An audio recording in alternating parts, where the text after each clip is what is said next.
Hey y'all, today I'm going to show you how to make some smothered steak or steak and gravy, as you could say. For this recipe, you can use any cut of steak that you like, okay? I'm going to be using this sirloin steak. Now, don't pay no attention to this, okay? This is just a steak that I got on the manager special. You need to use the least expensive steak, in my opinion. This is some top sirloin, because once you cook this for hours, they all going to taste about the same. If you want to do a ribeye, baby, you going to be my guest, okay? Now, guys, I also have some Trinity. So I have some celery, bell pepper, and onion cut up very, very small.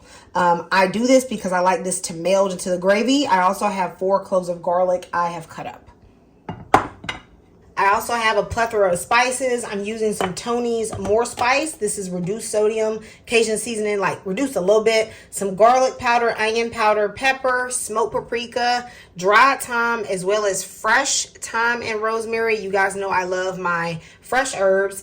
I am using like 3 tablespoons of flour. Now, some people use a lot more, but I'm not going to be letting the flour do the heavy lifting for the gravy. That's why I cut the vegetables up small. They're going to like meld and make the gravy. I also have some better than bouillon, some of that W sauce, and some butter and beef broth. And of course, I might throw in some that I didn't show right now, okay? Watch and learn. Okay, let's go ahead and get started. Let's start by seasoning this steak. So this steak is about 3 pounds. Y'all don't be dogging my manager's special steak, because I know y'all be buying it too, okay?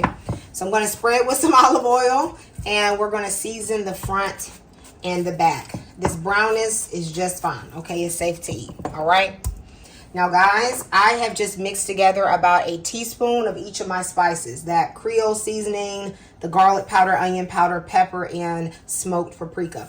I did not add any additional salt just yet, okay? Because that beef broth does have some sodium in it, as well as the Tony's and that W sauce. So you want to be mindful. Now, I may add some salt later, but initially, I'm going to just let it ride, okay? I'm going to just see where we're at, because, you know, that broth is going to reduce and the sodium is going to concentrate, so I just have to be mindful. If you don't want to use steak, maybe all the steaks is out of your budget. Maybe you can get a chuck roast or a cube steak, which is a steak, but it's not a real cut of steak. It's a bottom roast pounded out, so you can use that too.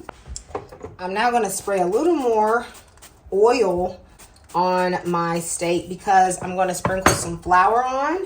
And you don't need to, you know, take out a cup of flour and drench all your steak in it and all that stuff. No. Just do enough to coat the steaks.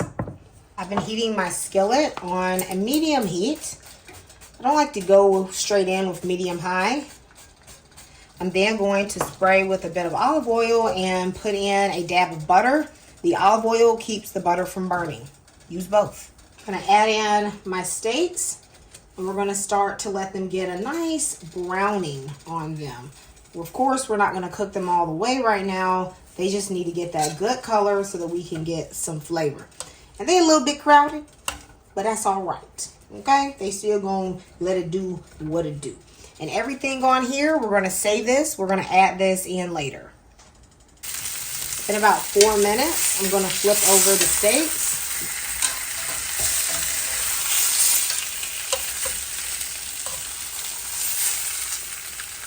They got a little brown. I might let the other side go about 6 minutes just so we can get a bit browner. I'm going to drop in a little bit more butter. This should help the steak brown a bit better. Also, we'll need it. Let me saute the vegetables. I'm going to now take out the steak and put it back on the plate.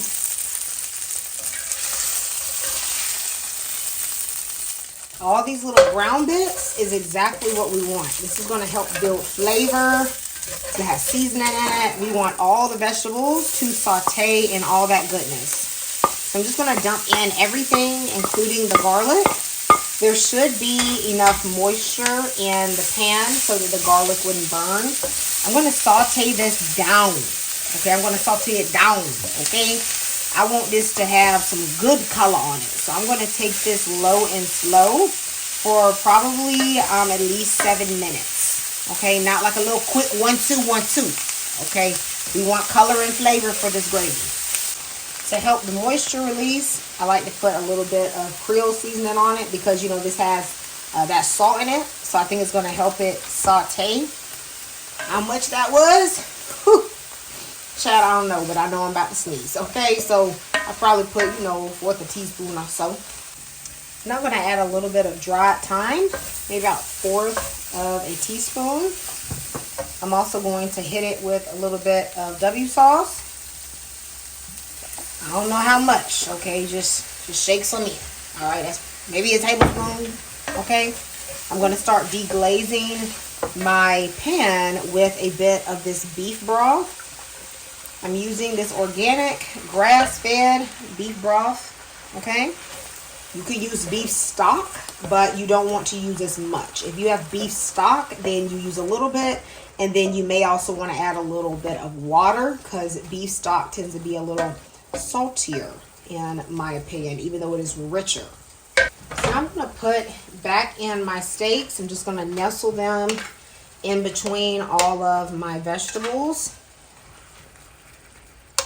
Now guys, if you wanted a very, very thick gravy for this, you could add even like 1/4 cup of flour and have toasted it in the vegetables and whatnot.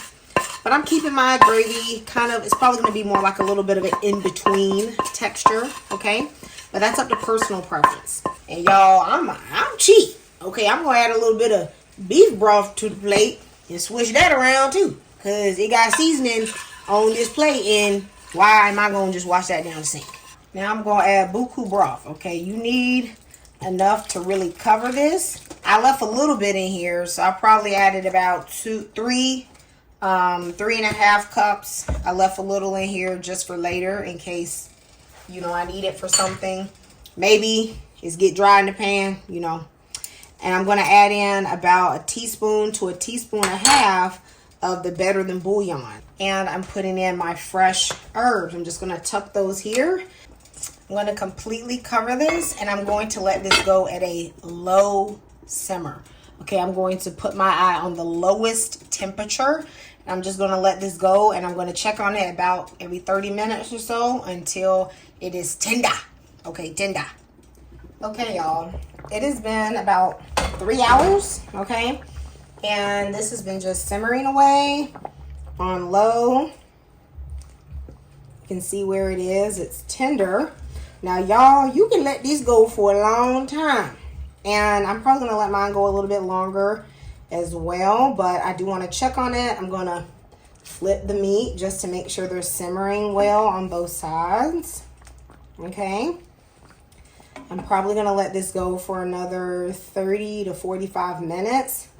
You really can just let this go all day, baby. Okay. You can just let this go for about 5-6 hours depending on how much fat that meat has, or you can do less. As you can see, like right now, the meat is already tender, okay? Like I can break it with a spoon, okay? You can thicken up the gravy. This is a little thin right now, no problem.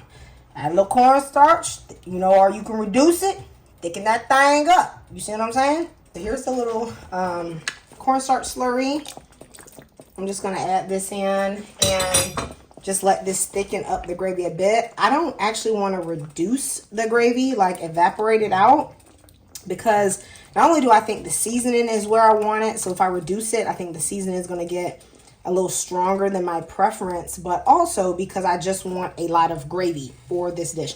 We're going to eat this with a lot of rice and potatoes and stuff, and so, hey, this sauce is the boss. Let me know if you're going to make this delicious steak and gravy recipe. I had this with some rice, some green beans, some cornbread. When I tell y'all this meal was so delicious, so good, and so easy to make. Let me know in the comments, and I will see you next time in Kamira's Kitchen. Goodbye, y'all, and God bless.